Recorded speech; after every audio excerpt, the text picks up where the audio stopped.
second chance in the game.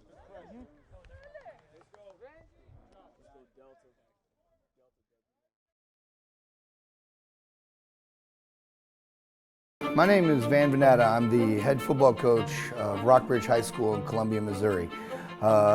Basically, I've just been asked today to speak a little bit on the 3-4 defense. I have 3 different presentations that I'm going to use today. I'm going to start kind of with the defensive line, move into linebackers, and then kind of get into some of our coverage and some of the things we do in our secondary. But one of the first things, just to kind of understand what I'm going to go through, and it's always asked me, because many coaches say, Coach, could we see look at your playbook? Could we do some things like that? Defensively, I don't really have a playbook. Something I've learned, over several years is that, we teach our defense basically on rules, techniques, and progression. And of course, whoever we play, we're going to definitely make adjustments, and we'll talk about that as we go through. So I guess just to kind of get started off, like I said, we're going to go over our 3-4 defensive line and basically kind of give you some of our basic stuff, and then I'll kind of show you a couple of little things that that we might make some adjustments to as the season or whoever we're playing against on that given week. So just moving on, we're just going to kind of get started out. Just for your information if you want later on. Again, like I said, my name is Vanatta. My email's here. We do have a website if you wanted to look at it. Also, our address for high school if you ever want to reach out and ask any type of questions over this. Would love to, definitely talk football. It's like any coach, I think it's something we love to do. So guys, getting started, like I said, defensive rules. There's 3 things we teach. It's the same thing when we walk out onto a practice or anything we do before we do anything. We always talk about, the 3 things that are going to make it successful. Number 1 is our alignment. Number 2 is our assignment. And number 3 is our technique.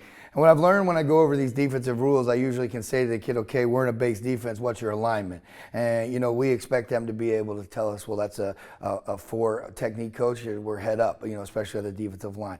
But we do that with all of our positions. And then we say, what's your assignment? And a lot of that is predicated on the rules. We have what we call on-off rules we'll talk about as we go. And of course, technique. And just like anything, every coach has certain techniques. I don't think football is, something, that's been made up, yesterday, but it's one of those things that, we also teach technique just like any other defense. But with the 3-4 defense, what I've learned is, it's not like you can just go out and run a bunch of drills. We isolate, we simulate everything we do based on drills, certain drills that we do. So it's something that, a lot of people will go, well, I don't understand. Why don't you do this? Why don't you do that? Or, I have this drill and we should do this. I said, well, sometimes that just doesn't work. And so we'll talk about that a little bit as we go. So moving on, we talk about it just real simple. I know you guys probably all know this stuff, so I'm just going to fly through it real quick. But this is how we teach our up-front linebackers and secondary as well. I kept it real simple. It's always different, but what we do is we always say head-up stuff is even number, outside shade is odd number, and then inside shade is, of course, a 4-eye, 2-eye. But I'm going to be really honest with you. We really don't even use a 4-eye or a 2-eye technique. We pretty much stay head-up, or we usually will get into any type of outside shade. We talk about gaps, but that's more for our linebackers and for our defensive line, but just like everybody else knows, gaps move.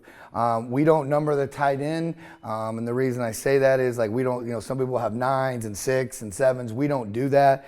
We basically have tight end rules with our outside linebackers as we go. But as you can see, looking at this is kind of our base stuff. And in all honesty, as I move this arrow through, our base stuff right here is usually a 4, a 0, and a 4, and we'll get to that as we go. So our base defense, it's a 4-0-4. We call it a 40. We call it base.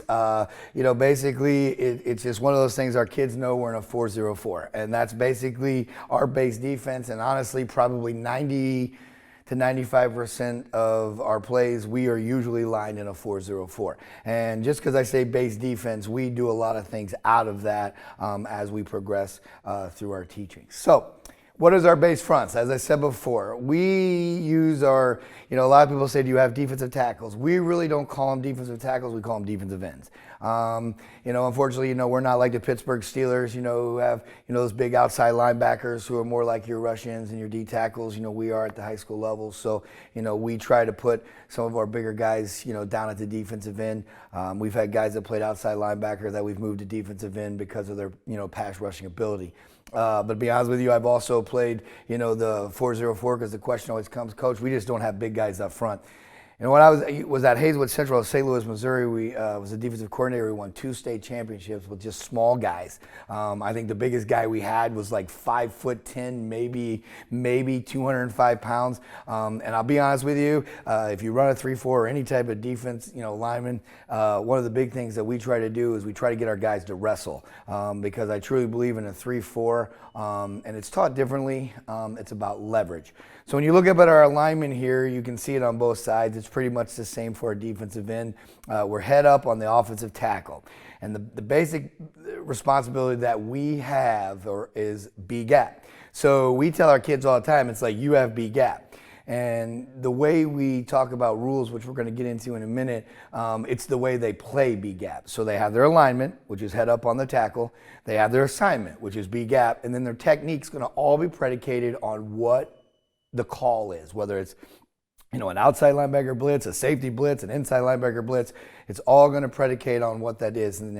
But their base rules is basically read and attack the inside shoulder of the tackle, and that is their job on run. A lot of times people say, well, Coach, you don't really work upfield, and you'll see that. We don't work upfield as much. We have a rule which basically says 3 steps and then break down. And so you'll see that here in a little bit. And then basically pass responsibility, depending again on the call, but their primary responsibility on any type of pass is contain. So if they read a pass rush and you'll see it, they might actually adjust from B gap to get outside contain. Because in the 3-4, when you're playing backers and dropping backers, and sometimes you're going to leave that outside opening. So that's kind of what we basically teach her. Your job is to contain the quarterback. And so will it change? Yes, based on a call. And we'll get to that as we go. Go to the nose guard. He's head up. The biggest thing about a nose guard is we tell our guy he's a 2 gap. He's not an A gap. I mean, he's not going to say you're strong side A, you're weak side A. You are a 2 gap player. You never pick a side. And that's the big thing when we circle. This is the one thing I'm constantly saying, never pick a side. So like anything, most defensive linemen, this, and we talk about it all the time, fight pressure with pressure. So one of the things is that if they're standing there and they get a base block right at them, they're just going to kind of engage, hold, contain, and try to get their eyes in the backfield. They feel any type of zone movement, anything like that, they're going, if they get a zone to one side or another, their job is to try to fight and get their hips back against pressure. And people say, well, now you're giving up backside A. Well, you'll see that becomes, depending on what the play is, that becomes the inside backer. He'll take care of that backside leverage when with it. So again, it kind of changes most defensive line concepts because, you're trying to say, oh, you have this gap, you have this.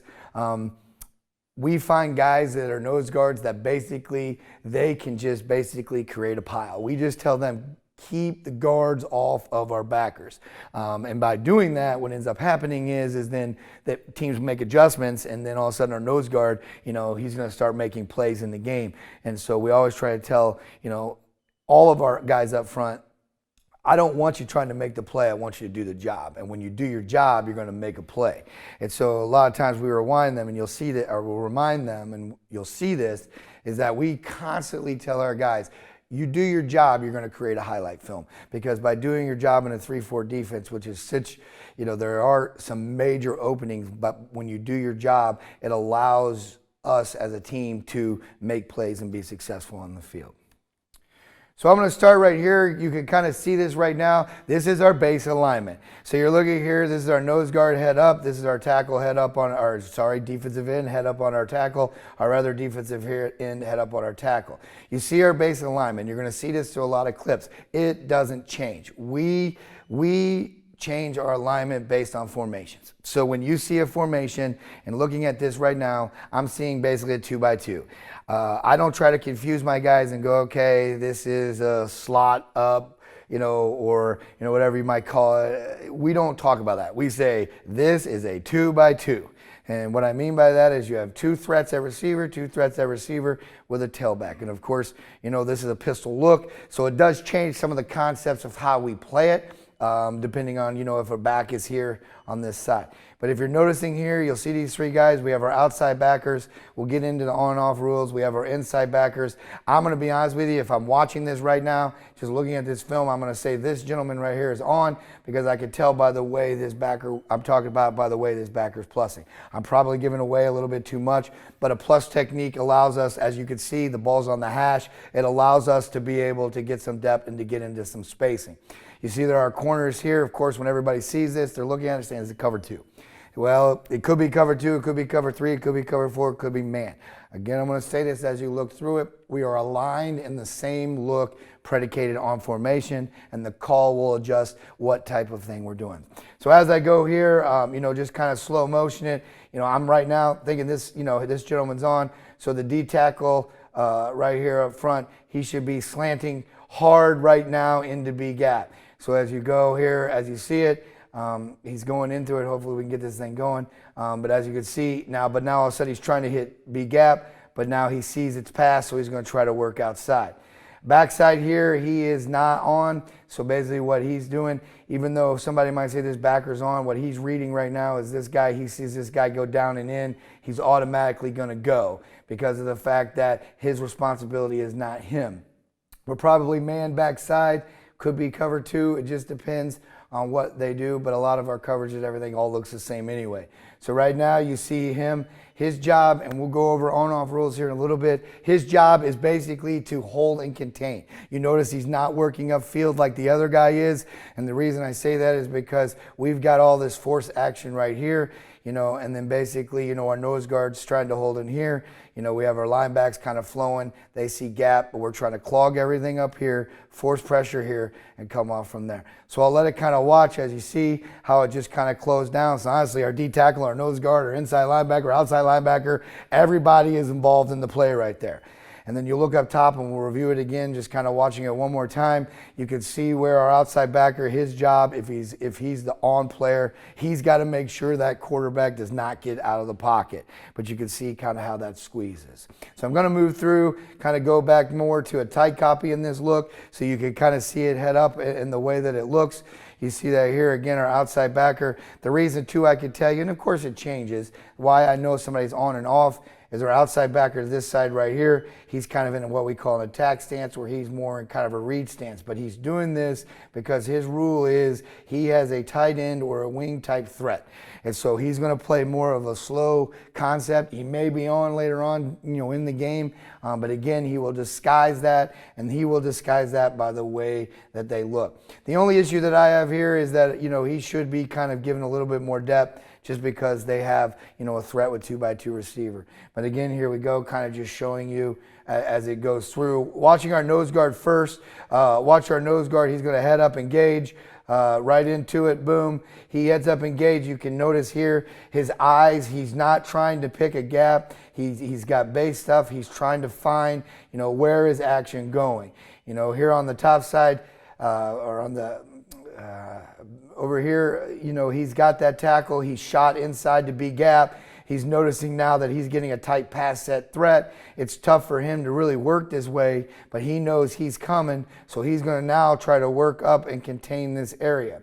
Backside, because he's got the off, he's more of that contained player here. He's going to try to hold leverage, and he's a little behind on it, but hopefully he's going to work his eyes up. There he goes. He pressed out, worked his eyes up. Now he can see where action's going. Our linebacker here, we'll get into that, all of a sudden he's going to see this opening. He feels, then this, our other backside guy, he's getting a zone look. So he's going to try to hold leverage, and possibly replace any type of gaps. So you can kind of see how that's played out. They come off, boom. Now you got everybody swarming to the football. It causes confusion for the running backs because the running back, this is a zone look or kind of a draw look. And then all of a sudden, if we just try to rush upfield, all of a sudden we're going to give that away where that doesn't happen. So again, this is basically what we do. That is our base rule. But we do change some things.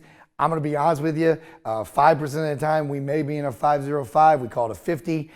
This is our type defense. Usually this is in a longer down and distance situation where we might try to drop our backers a little bit so we get our outside edges basically to rush, to come hard and contain. But again, we will play a 5-0-5 depending on kind of what we feel a team's doing.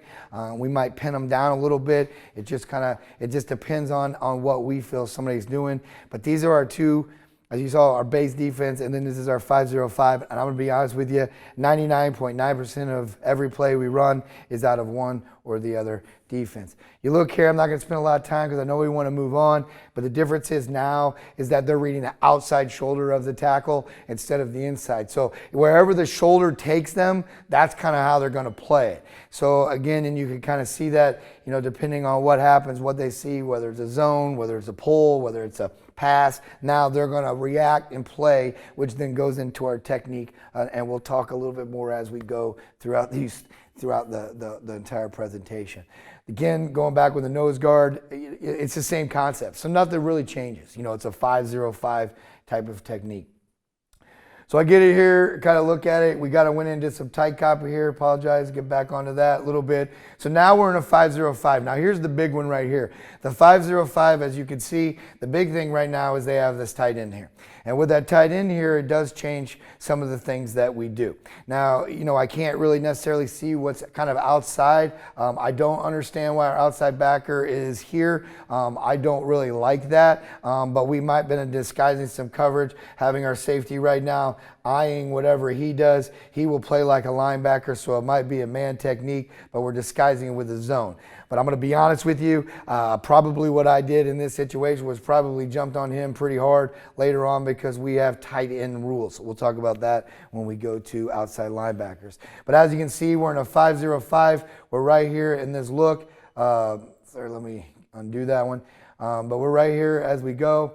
So as I go through it, so you can see here, he's getting that base type, getting that pass set. He's naturally going to work here outside. As you can tell, it's on the hash, so that means our outside backer's out here. He's out in coverage, so his job is to make sure that this quarterback does not get out in space. Now, our nose guard here, again, predicated on a call. I'm not happy with this concept right here, but I do want to show it to you because I showed you how to do it right on the last clip. But with this concept right here, what he did is he picked a side. So if anything, any other type of play, they get any type of draw, he gets to his backer, he seals him off. You know, we've created a running lane. So he should be trying to work here. But again, this might be it might be a third down. It might be a passing situation. So, you know, he might be trying to get a pass rush. And again, that's just predicated on the call. And when I say that, a lot of times coach will be like, well, coach, you made the call. You know, why are you upset with that? Well, we allow our kids to play games. We make a base call, and then our middle linebackers, you know, are able to, you know, make an adjustment and call that. I'm pretty fortunate here, though, with this guy. He's got a 3.9 and a 28 ACT, so, you know, he pretty much runs the defense. So we just make a simple call, and he'll call to formation. But as we watch this and we go through, you're watching here, and I'm going to go over both sides here. I'm okay with this in the sense that, you know, these guys right now are kind of pushing on that draw look right here. So one of the things that happens here is we want to make sure that he shoots, you know, here, if he had hold leverage, which I think after this game we talked about that, he holds leverage, he's eyeing him in case that quarterback decides to roll out, he will roll with him. So basically he's holding that out. But in this situation, no. But why I'm using this clip is because of this gentleman and this gentleman. So what I want you to look at here is he's in good position because he's going to fight and hold himself outside. I'm not happy with this position right here because he's supposed to be fighting through that and allowing him to worry about him.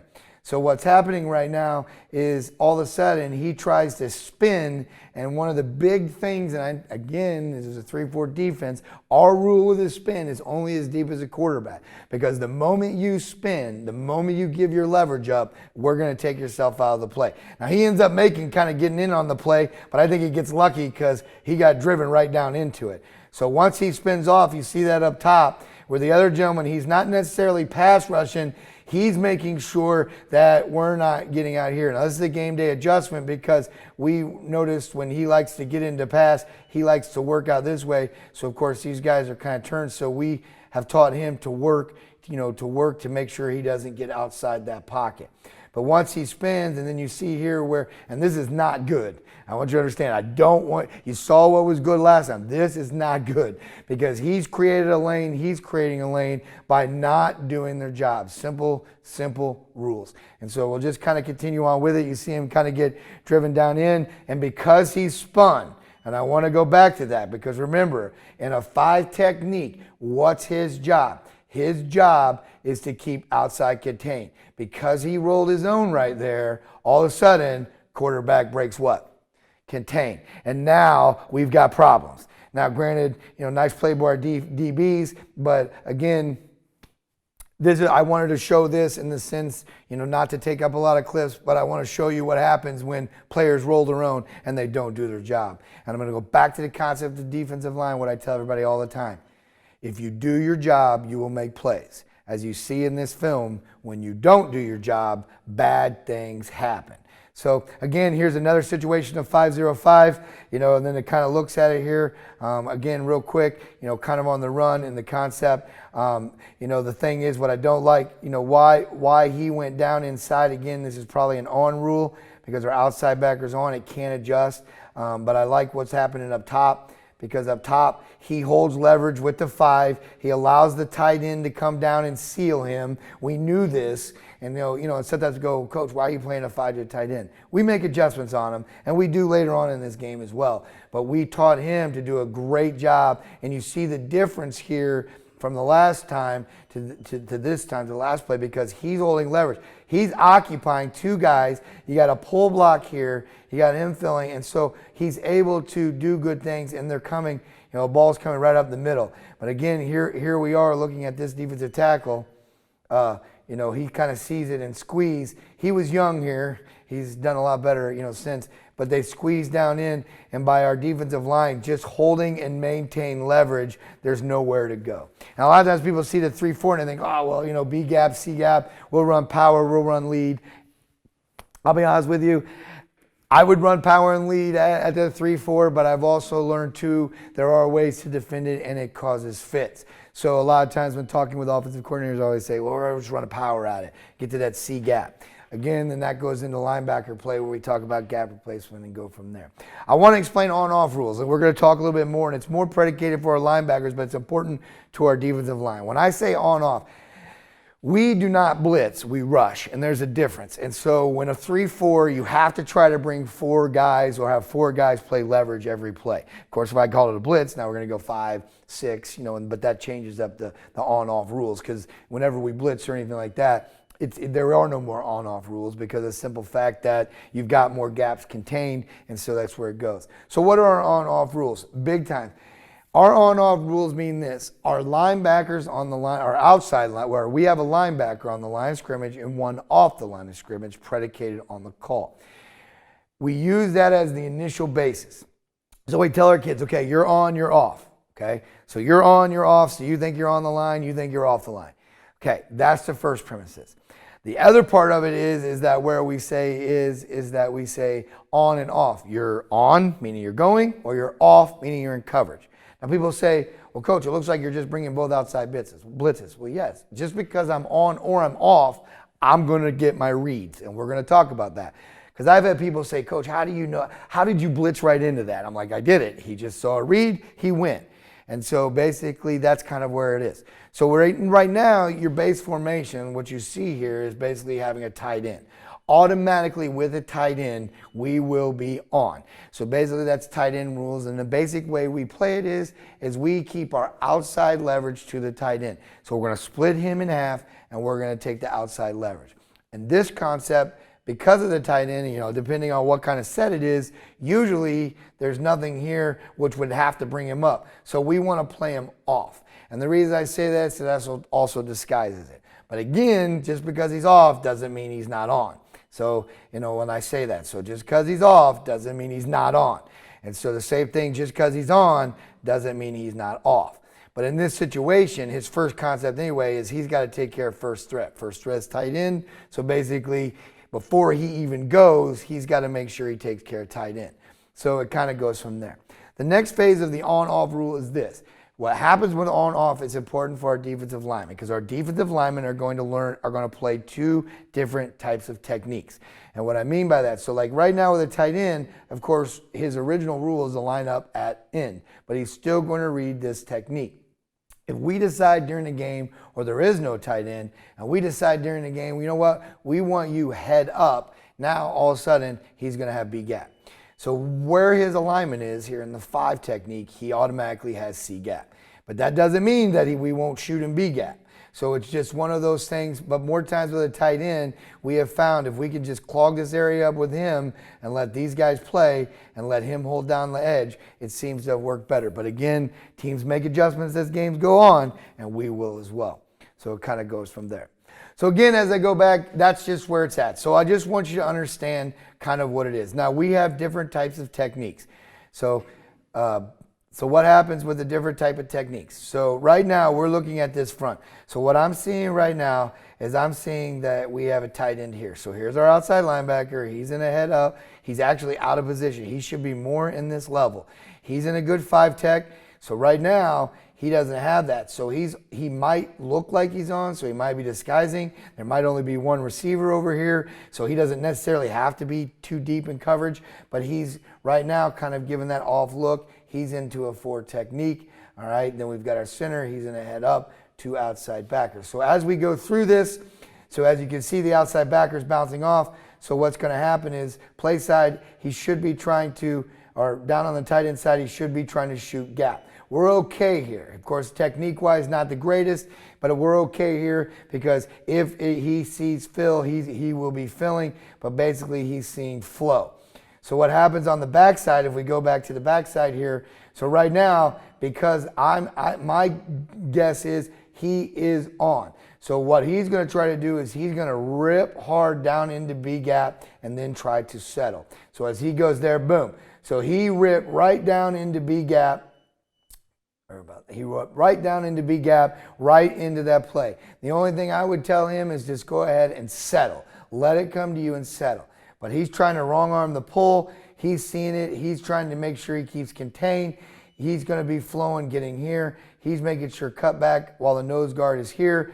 Safety sees fill. They're doing what they're supposed to do. He's holding that gap, and he's holding and trying to hold leverage here. So as it comes through, basically kind of like a little power read look there, they're able to fill in on that. So what are our rules on the run? So you kind of understand what on or off. I'm going to explain that more really as I get to the linebackers because it just really helps because they're taught a little bit different. So what are our rules against the run? You're kind of seeing this. So if we're on the onside, now we're using it, right now saying that because this keeps it simple, and this is how we teach our kids. When you're on, I want you on the line of scrimmage.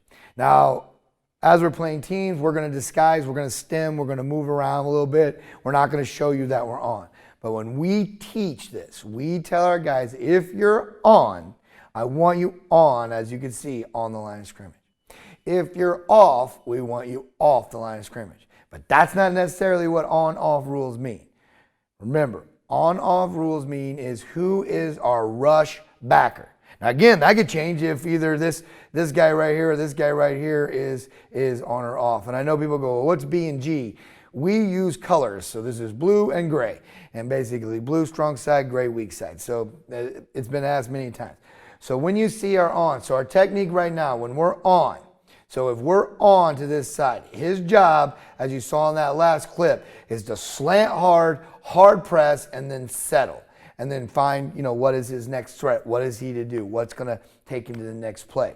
If this guy, if they're getting a zone and he tries a zone and he tries a zone, he's just going to hold leverage in that, and he's going to try to hold that leverage there to make sure that B gap is taken away, because these guys are taught to basically gap replace.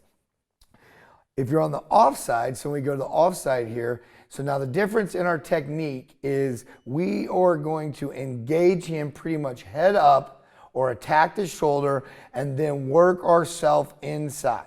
Now, if it's pass, they're going to hit here and they're going to work themselves outside. But if it's run, they're going to get here and then they're going to try to work themselves into B gap. All right, hard technique to do, but you kind of saw it earlier in one of the early clips where, you know, the defensive end hit engage, extended, kind of was trying to see because he's not in a hurry to go. The press side, so people always say, what's your force pressure? Basically, I don't tell my kids you're the force player, you're the contain player. I just tell my kids do your rules. So, but in this type of defense, these guys really are your force. They are trying to force cut back now. And so then the cut back, you know, which allows, you know, the backside guys to do the things that they do.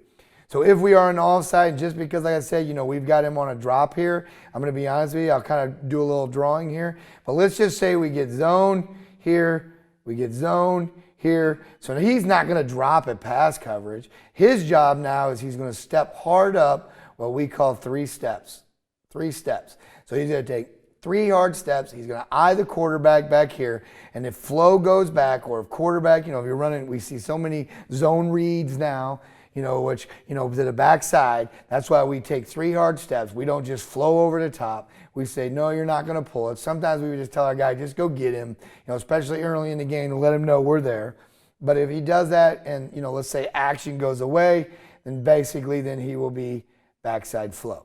And then again, these guys are on. And it's just basically trying to disrupt everything in there. All right. So you kind of watch it here. I'm going to go back a little bit. I apologize so we can get it. I'm going to go to the next play here. There we go, so that we can get it set up. It's a little tighter copy. So in all actuality right now, so you can kind of see it. So this is our base defense. We're in base. We got 2x2. Love it. You know, honestly, I truly think the 3-4 is pretty good in a 2x2. And you know, funny things, people go, oh, well, coach, you gave this up. Oh, we gave that up. You know, just like a defense where a bend don't break. The beautiful thing about this defense is all of a sudden we can put you in a big bind, and that's what we try to do. But here you're looking at it. So if we're looking at it, and this is a game day adjustment. We've played this team several times. We know exactly what they try to do. I'll be honest with you, it's kind of funny. The head coach here was my offensive coordinator for 5 years, and their defensive coordinator was my defensive coordinator for 5 years. So we knew what they were going to do. So we did some things a little bit different. We got into what's called a 4-0-4. So basically he was head, he was here, and anything. What we were doing is basically, and again, just an adjustment, is we were telling our guy to the back, we are going to basically play a 5 technique, attack and squeeze, because he liked to pull and try to run up in there. So again, a game day adjustment. So then we go to on-off rules. You got on. Right now, you can say, oh, well, they're both an off. Well, they're 2x2. Alignment says if they have, you know, no tight end with a split receiver, they got to be off. But I'm going to be honest with you, you know, he's more in an attack stance. He's more into a different type of coverage stance. So, you know, for me, I know I've had conversations with this young man, you know, stop trying to show it so much. And so that's one of the big things there, because you can see he's showing it, boom, he's on. So all of a sudden, though, he's on. So here you can see our, you know, it's pass, but you're going to see him work into B gap, and then he might come off. You know, this tackle right here is pretty good. You know, this tackle is pretty good. So we knew what they were trying to do. So we're trying to just pin here where he's going to hold leverage. So again, this would be a little different. So you can see him kind of holding. You know, I've had people say, Coach, you know, he's not doing, well, he is doing what he's doing. He's just holding. He's holding in case he sees this breakout, he'll come off. Why? He's in coverage. So now you see where the press side's coming here, you know, and he's looking more backside, because they do run RPO. He sees backside that he's just sitting, you know, granted, you know, his shoulders are turned, which we should keep square. He sees them open them out. So now, you know, eventually he gives, but here comes the forced pressure. Our nose guard's doing a great job here. Notice here, he's not picking his side. He's engaging. He's driving him. You have your force coming here. So his eyes, he sees everything close off. You know, granted, you know, don't like this technique, should be keeping his shoulders square, you know, for any type of cutback or anything like that. But then all of a sudden, really nowhere to go, you know, and then our defensive line outside backer gets in and squeezes in on it. That was well played. I'm okay with that, you know, but again, technique-wise, if you saw number 78 there, he might have been there. So now you can kind of see the difference real quick. He's head up. Here's a pin position. Again, if we were to call this, we call this because, as you can tell, our call comes from the onside. So what we might call right now is we might call, when we call defenses, we try to be real fast. We tell these guys call strength. The ball's in the middle of the field, like anybody, if the quarterback's right-handed, left-handed, they're going to call opposite of his hand. The ball's on this hash, defense, I got to turn around, that would be strong left. So the ball's on this hash. So they automatically call it. So the strength comes. So as soon as the ball's set, they're yelling out strong right, strong left, strong right, strong left. And people go, well, why would you do that? What if they come out in this formation? What if they do that? That's the beauty of it. Well, the defense looks totally different just because of where the strength is called. So and that's, as long as all the kids are on the same page, it seems to work. So again, here we are in a 4, here we are in a 0, and then here's the adjustment. And our adjustment was this: the defensive end away from the onside. So our rule that week, so on the board, just like most of you coaches do, or in your handouts, our number 1 rule for our defensive line this week is the end away from the on call. So he's on the offside. The end away from the off call is in a 5-tech. But if we just wanted to come out and line up in it, we would go strong 4-0-5. So basically the strength would be strong right. Sorry, I get turned around looking at film. I'm defense, so my mind's backwards. So, but if this is the strong side, then it would go 4-0-5. But if we wanted to call weak, which would be the weak side, so if they called strong right, they got to make sure again, sorry, if they call strong right, then this would be the weak side, and we could call it weak 5-0-4. Or we could call it strong. So he calls strong left, we could call it strong 5-0-4. Otherwise, we say base or we say 50. And really, I don't even think we say 50. I think the D-line has a call. A lot of times our defensive line's lined up. It's not even, our D-line call is just giving them a set. Like he might just say base, and then the call comes in, or 50-50, and then the call comes in, and it's just played out on rules. So sometimes, that's kind of how we do that. And then sometimes the defensive line may get a 50 slant or, 50 angle. We've got other stunts. I can't give everything away, but I can give the base. So when we look through that, as you see it, that's just a really good look to see how it's played. See how he pinches hard down inside, so he's going to try to fold. Their big concept was where the last time we had played him, we really caused fits with this guy. They really took care of. They were driving him out, getting to the outside backer, and he was just eating them up. So what was happening is their adjustment is to kind of like do a dog block or a little rat block right here, which I thought was a great scheme. But unfortunately, like I said, I kind of knew what they were doing, what they're going to do. And so what we were trying to do is basically close off into that concept. He's a little deep, but we're right there. Again, here comes your, rush and contain players. So it kind of looks like that. Boom, closed in. Nose guard makes a play. Outside back makes a play. Swarm into the football. It's a beautiful thing. So, you got to get excited when you see it as a coach. But of course, there's always things you're going to pick on later on in the film. Like I said, the backside tackle or the off tackle, keeping his shoulders square. So what's our rules during pass? Our 3-4 defense, same thing, not going to get into the on-off rules. The beautiful thing is if the onside guy, he's automatic rip right here. He's automatic rip, just whoom, right into there right now. So you're getting that you're going to get him to contain, and hopefully by getting him to contain, he'll step up and go. All right, and so it kind of works from there. You see here with our nose guard, like I said, a nose guard here, I want him just to engage and play. So basically what's going to happen is, if I'm the quarterback right here, sorry with my little O here. But if I'm the quarterback right here and the quarterback starts to slide this way, basically what this nose guard is going to do is he's just going to slide this way. I've had nose guards where this guy's gotten out of the pocket and the nose guard takes off. Granted, he gets a few yards, but the nose guard takes off and is able to make that play there because of the simple fact that he's basically, as you can see it, he's mirroring it. The difference now with our on and off, which is pretty simple stuff, is that the off guy now, what happens is, of course, because this outside linebacker is going to be in coverage, so he's gone from contain. So, and we do have contain rules, but that's a whole nother 20, 30-minute session. But what happens is that this right here, what's going to happen is he's going to be in drop. So once his job originally is, like I said, let's just say he gets zone or he gets any type of down, he's going to engage and work himself into B gap. And we work this technique. So this is a drill that our defensive line coach does with these guys as he works these technique. He lines them up. He tells them, all right, you're in a base. You're on the offside. All of a sudden zone. How you going to play it? Pull. How you going to play it? And then all of a sudden he'll drop into pass. And then boom. Then once he drops into pass, they're going to engage. But then now he has to work outside. You saw earlier where the defensive end spin back inside. And then all of a sudden he gave up what? Contain. You know, I'm not a guy that's going to sit here and go, but we do have what we, a punishment type thing. That young man in that situation, it's not that he spun, it's that he gave up contain. Once he gives up contain, but again, if he's fighting as deep as a quarterback steps up, he wants to spin underneath, fine, he's not giving up contain. But we had to break, we had to, have what we call a punishment run or whatever you might call it, just because he broke contain. I don't want to say punishment, it's just, we call them reminders, just remind you to keep contained.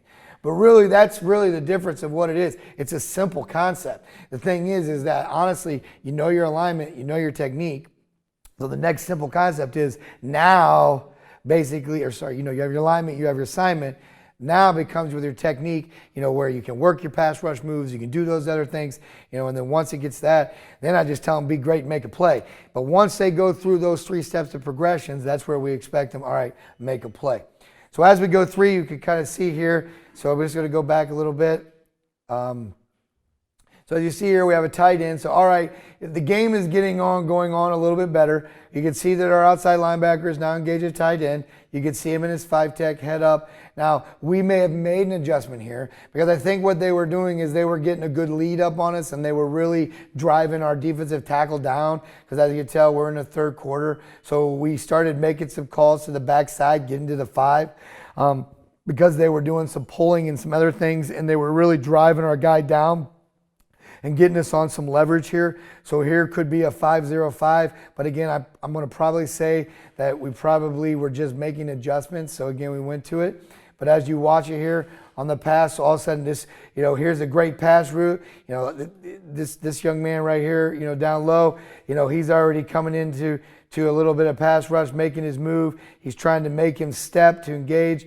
I wish he would maybe engage a little bit, but again, this young man right here had some very special talents. He was so quick off the ball that we allowed him to play a little differently. Again, you see the nose guard hidden here, and then all of a sudden, he should be trying to work. You see our outside backer. He's got tight end. He may be on because, like I said, here's our other outside backer. He's not on. You can tell he's in coverage. He's on, and even though he's not coming hard now, he has to honor him. He cannot let him release anything free. So as we go, now you're watching the backside. He makes a good move. This is excellent because he's keeping us contained. You can see our nose guards working here. A lot of times people say, well, coach, you're giving up a lot of gap leverage here. I am, but again, because we're not rushing him upfield, he's able to work into that B gap area. But that's a great jab because like I said, he closed down contain. Here comes our other inside back, our defensive end right here. As you can tell, he's keeping contained. And as you can tell right here, notice, here's our nose guard. A lot of coaches would go, he's not doing anything. Well, no, he is. He's doing exactly what we tell him to do. And he's going to get what we call plus points right here, even though it doesn't seem like it because he was mirroring it. But let's go back. Let's see. So when the quarterback, so he's trying to get his eyes to it. Looks like he's losing view again. But then he sees him press it, so he's trying to work back into that manner. So again, I don't want to get too much into giving you too much, but we do have stunts. One of our stunts that we would use is a cross stunt. But we have other ones. We've got a lot, but I'll just kind of give you a little idea of how we allow them to play games. And at first, during the year, we're going to say, no, you cannot call it on your own. It must be called by us. So what is a cross stunt? A cross stunt kind of looks like this, and you can see on the back side, we could run doubles cross. We could do anything like that. We could run doubles, which now both guys are on. Now both are slanting hard inside. You see that a little bit. We do that more if we know they're going to try to run the ball into that B gap, C gap, or we know if you're going to try to get into some kind of pass, we might do that. But again, once you start sending 5 guys, it changes up the way you run your coverage in a 3-4. So what happens here is, as you can see this is our cross stunt. So right now, even though we have him drawn up off because there is remember, no tight end. So the rule on alignment is anytime they don't have a tight end or a wing, all right, then they are to be splitting the difference off to give that look. So people can't read who's on, who's off. So right now, even if he's on, he calls a cross stunt. So it's the same concept, except the difference is we don't want to line him up outside. We don't want to get that guy to take that hard step. We love it when we've been having him just bang, bang, bang in the B gap. So all of a sudden we're going to say, all right, you know what? Run the cross. So now really we want him to engage more. We want him to engage more than work. And it's kind of a different type of work. I don't want him to get here and then try to round it off, because by that time, action may be getting outside.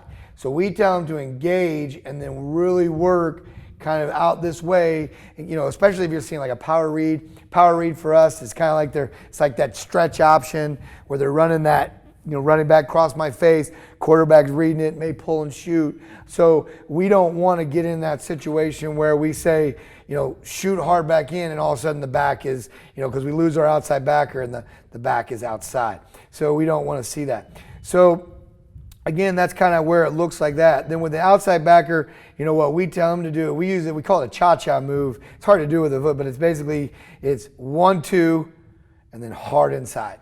And it basically, once he shoots inside, and this really, I've had this happen. I probably would be really upset if my outside backer was this tight end. It's more trying to work right in here off that leverage. And once he hits it, I don't want him to keep going upfield. I want him to squat. And I always tell him, as soon as you shoot, you better be ready, because that means that you might just run right into him. And so sometimes I've seen outside backers run right by the running back thinking, what the heck just happened here? So those are kind of what we do there. And, when I say cha-cha, but we'll do different things. It might be, basically, where is he from? We will not run across with a tight end, because we run across the tight end, he hammers us, we get down here, we aren't going to have a lot of help, on outside contain. So that's kind of where our cross stunt.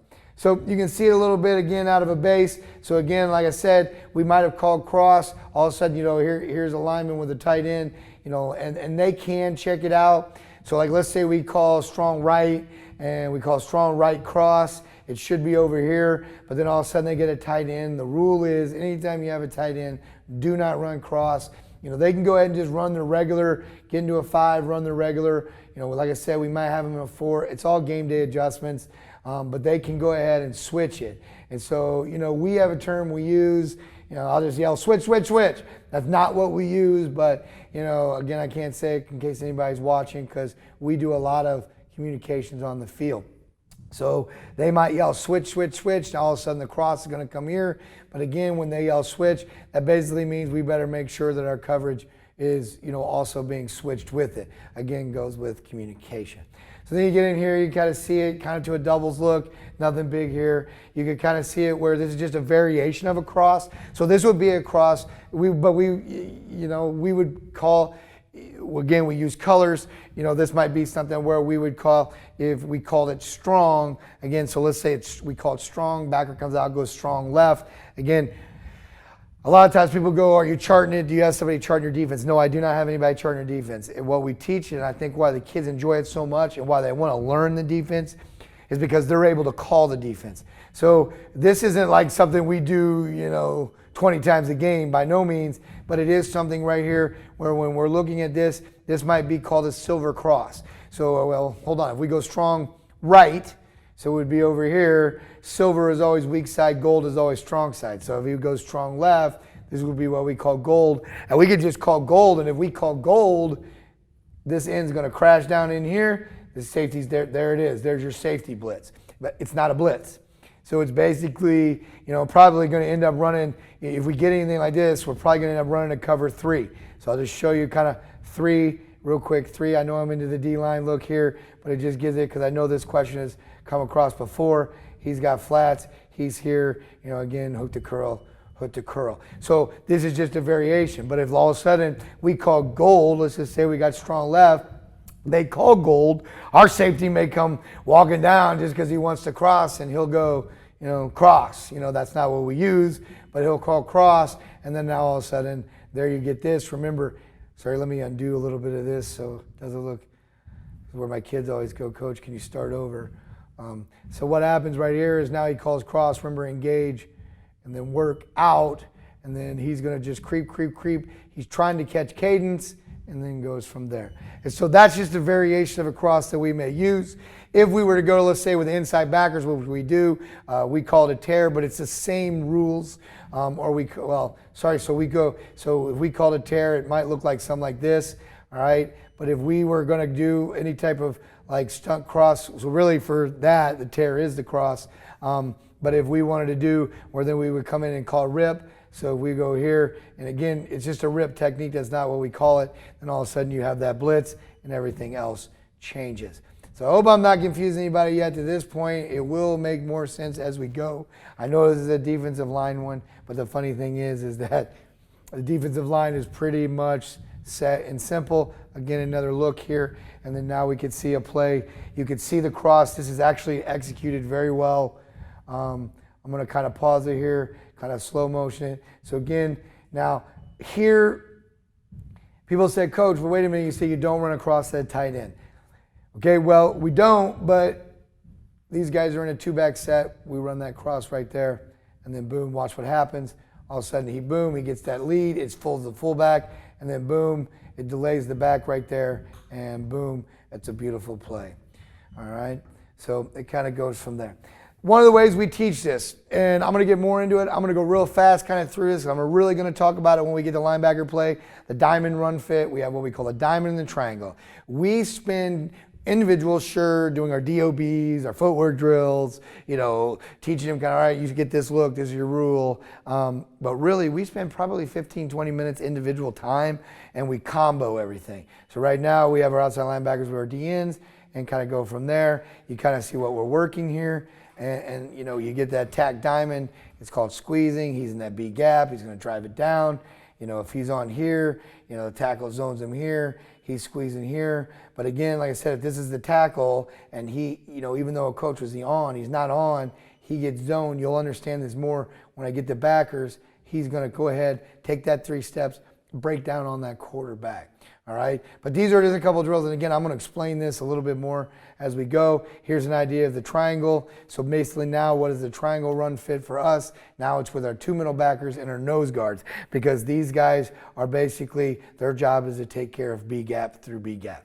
So, and I'll show you that kind of as it goes. And like you said, this is not a blitz here. This is a read. I will explain that a little more once we get into our backers. Again, I want to thank you. Again, this is our defensive line presentation. I've had 2 more presentations coming. But if you have any questions with it, feel free to email me. And then, we can definitely talk. But I wanted to say, just kind of learning just by teaching the rules, but I'm going to continue to progress on kind of where our defense goes. But again, thank you for your time. If you have any questions, please let us know. Go Bruins.